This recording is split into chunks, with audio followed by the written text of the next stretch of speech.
Good afternoon, entities. This is Fred Campos, and this is episode number 18 on this wonderful Columbus Day or Indigenous Peoples Day. It's been about a month since I talked to you, and I want to make a brief video, give you an update on what's going on.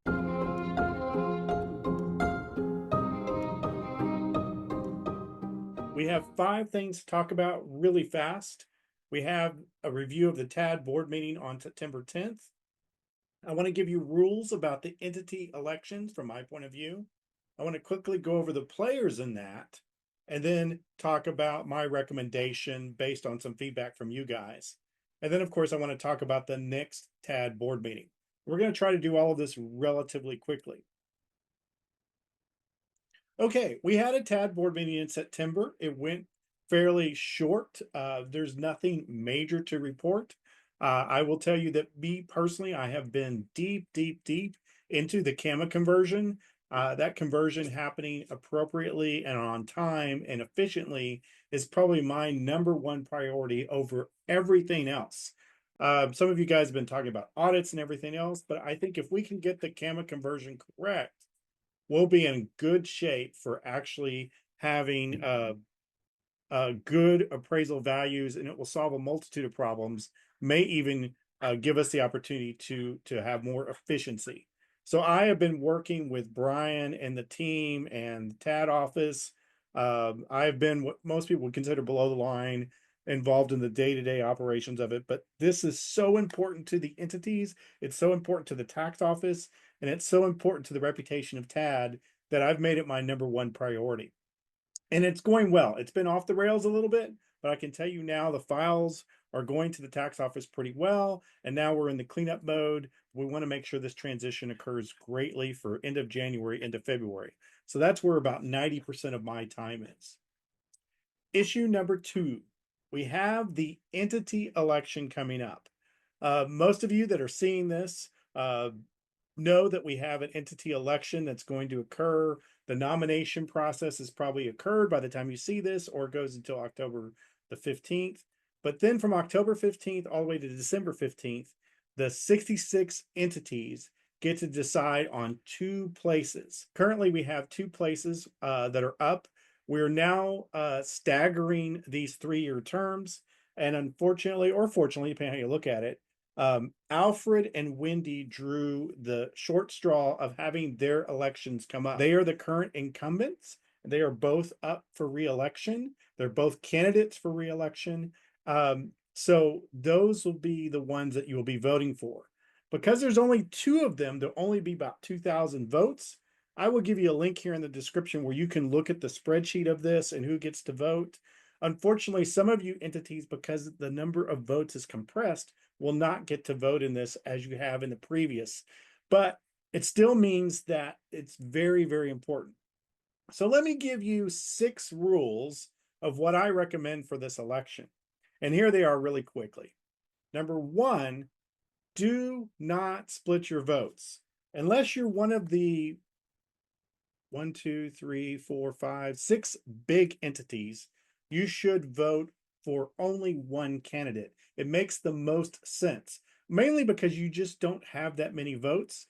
There is nobody that gets to dominate this race. It's going to take all of them.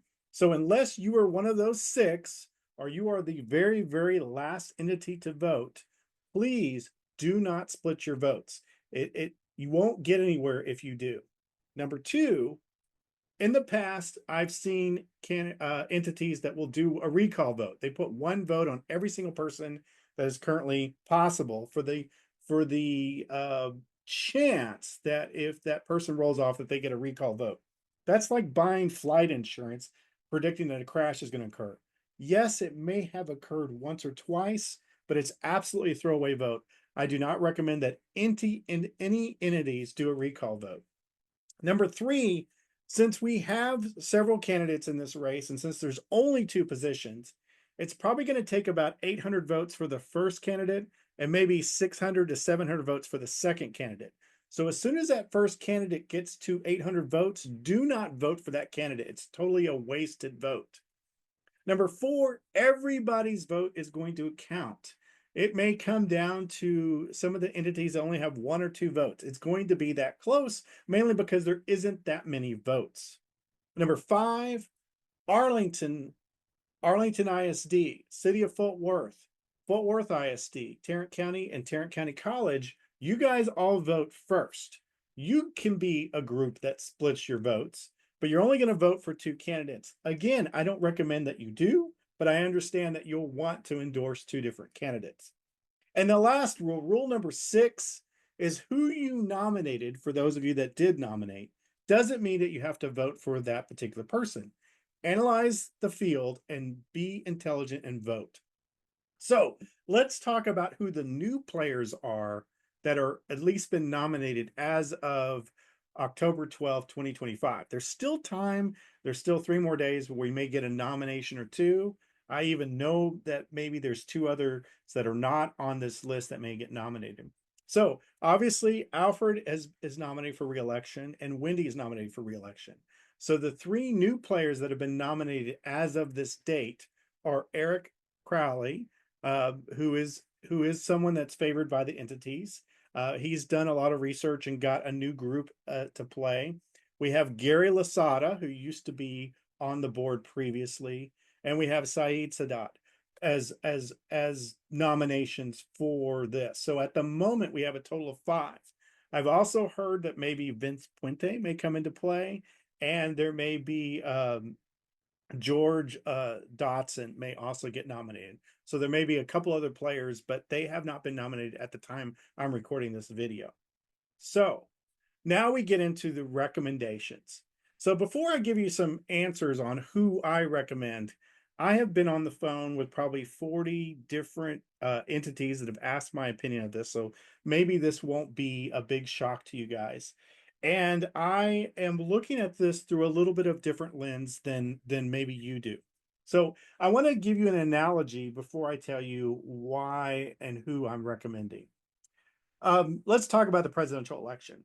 Whether you liked our current president or not, you may know somebody that's actually better than Trump or better than Biden, but you also know, let's say you found this wonderful star candidate who is perfect for the presidential election, but they can't get through the process, or they're not favored in all 50 states. They're not going to get their electoral college.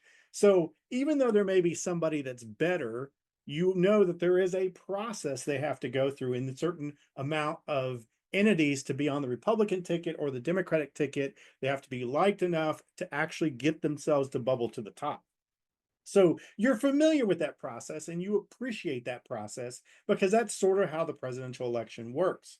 Having said that, there are certain entities that have already made their decision.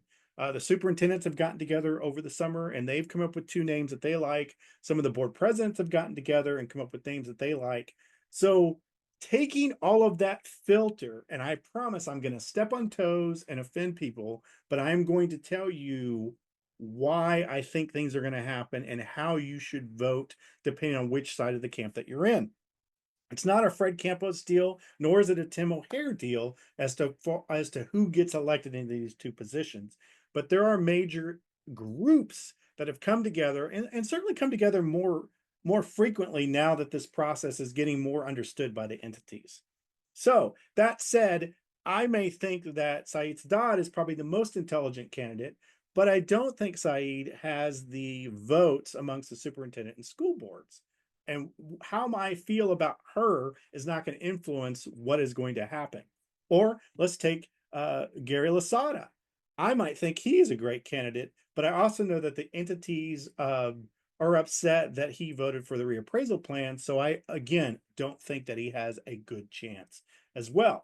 And so taking all of those factors into consideration, and I promised I'd step on some toes here. My recommendation for the entities, especially if they align to appraising values every year, is probably going to be Wendy Burgess and Eric Crowley. Now, that's who I think as a group or a block, if you are in that camp, you should vote for. And if you're in the other camp, those are probably people that you don't want to vote for. But nonetheless, that has been a decision amongst most of the superintendents I've talked about.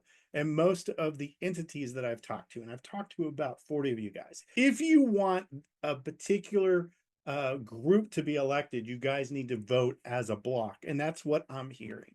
So I'm being as transparent and as honest as I can before this election starts of who will probably win and who the grouping should be. Now, I realize that that is totally unfair. And I also realize if you take the 66 entities and you think about the 7 or 8 people that are involved in that, there's about 462 of you guys who get to make this decision. So decision is not up to me and it's not up to Tim O'Hare. You guys will get together as a group, as entities, and you can take everything I say at face value, or you can write off that Fred has no idea what he's talking about. But I just wanted to at least give you an update of what I think, and it's just purely my opinion. I don't speak on behalf of TAD. I don't speak on behalf of HEBISD. I'm just giving you the Fred Campos opinion. That said, number 5, our last and meeting, our next meeting of TAD will be in November. It'll be November 12th. Feel free to join us. Other than that, I will give you an update as this election gets kicked off, probably towards the end of October or November. I want to thank you for everything you do, and I hopefully you're not having to work on Monday. Have a great Columbus Day. Fred Campos out.